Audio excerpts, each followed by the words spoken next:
The PRG-69 and PRG-340 look very different, but on paper they can do almost exactly the same things. So which one is actually better to use? I've spent enough time with both to have a clear favorite, but the reason isn't as obvious as you might think. The first obvious difference is size. The PRG-69 is noticeably more compact, especially on the wrist, while the PRG-340 has the larger, more traditional Pro Trek look. Officially, the PRG-69 is 4 grams heavier. On my kitchen scale, the difference was only 3 grams, which is probably just within the scale's margin of error. Either way, the weight difference is basically negligible. The size difference, however, is not. For me, the PRG-69 is much easier to wear as an everyday watch. The PRG-340 feels more like a dedicated outdoor watch, mainly because of its larger and more rugged appearance. That said, the PRG-340 never feels excessively large. It's still very wearable. But does that larger case also give the PRG-340 an advantage where it matters most? The display? When it comes to the display, the larger PRG-340 doesn't really gain a clear advantage. Both watches use a duplex LCD, and in real use I find both of them very easy to read. Even outdoors in bright sunlight, I've never had a problem checking the time, compass direction, or sensor data on either watch. The viewing angles are also very similar, and neither display feels noticeably better than the other in everyday use. The same goes for the LED backlight. Both are bright, clear, and more than good enough at night, so I wouldn't choose between these two based on illumination either. And this is where the comparison starts to get interesting. So far the PRG-69 is smaller, the PRG-340 is larger, but when it comes to actually reading the information, there is no real winner. But the display is only half of the story when you use a Pro Trek outdoors. What happens when we switch on the compass? This is where we get the first meaningful functional difference.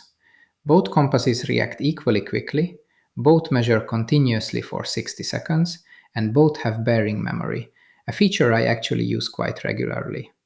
The PRG-340, however, also has a rotating direction bezel.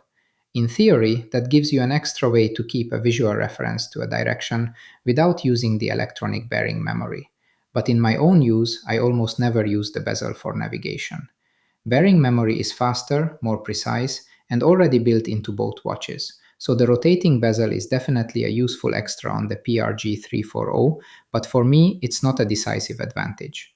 But if the compass performance is dissimilar, do the other sensors tell the same story? The altimeter tells a very similar story. At the same location, the PRG-69 showed 72 meters, while the PRG-340 showed 70. A difference this small can easily be eliminated with proper calibration, so in practical use there's no meaningful advantage here for either watch. Build quality and controls are another area where the differences are small but noticeable.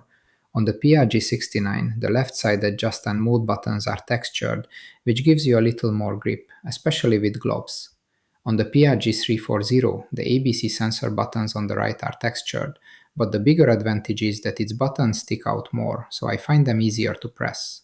Then there's the price. I paid €184 for the PRG-69. This is a surprisingly difficult decision. The €24 price difference really isn't significant, especially when you consider that a watch like this can be bought with many years of use in mind. In terms of functions, I'd call it a tie. Both watches give you essentially the same core Pro Trek experience. The real difference is in how they fit into your life. The PRG-340 looks and feels like a traditional outdoor Pro Trek, large, rugged, and clearly designed for adventure. The PRG-69 gives you almost exactly the same capabilities in a more compact design that for me works much better as an everyday watch as well. And that's why if I had to choose only one, my personal favorite is the PRG-69, but only just. The PRG-340 is very close behind, and whichever one you choose, I honestly don't think you'll make a bad decision. I've tested both watches extensively, and you can find an unboxing, full review, and real-world field test of each one here on the channel. If you're still deciding between them, I'd recommend watching those before you buy, because the small differences we've seen here